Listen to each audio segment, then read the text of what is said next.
maa ngi tudd Sassoum Ndiong di étudiante en master nutrition ma dëkk fii ci Yeumbeul Sud Afia Nimzat. sama turu projet projet agricole laa yor waaw mais entreprise laa am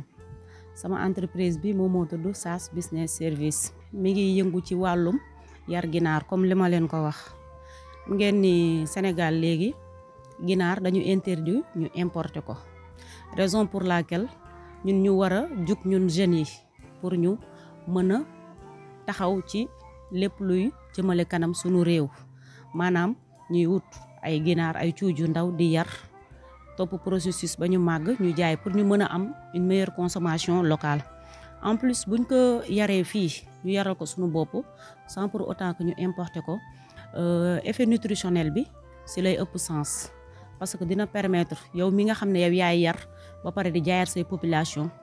lépp loo xam ne dafa war a mën a yàq maanaam mën na indi ay conditions néfastes ci produit bi ñuy jaay ainsi de suite yow loolu da nga koy jéem a lutter. parce que Dunia Kato en général boo gisee ma sawar cee wax dafa nekk benn ONG boo xamante ni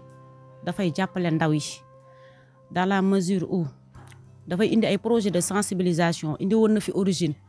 mooy projet de lutte contre la migration ñu sensibiliser xale yi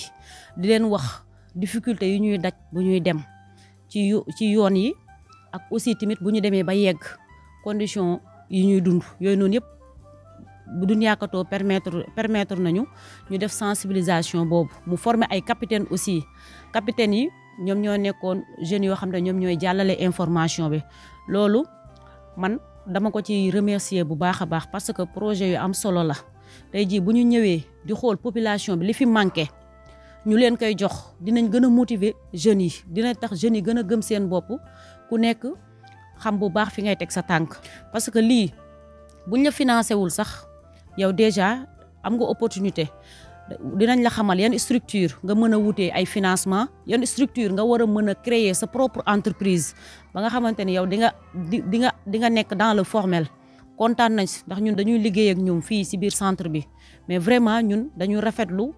ñoom liggéey bi ñuy def fii ci commune Yeumbeul Sud rafetlu nañ ko trop di leen ñaanal yàlla nag aussi yeneen projet ñëw ba affaire yi gën a élargir ba ñëpp xaj si.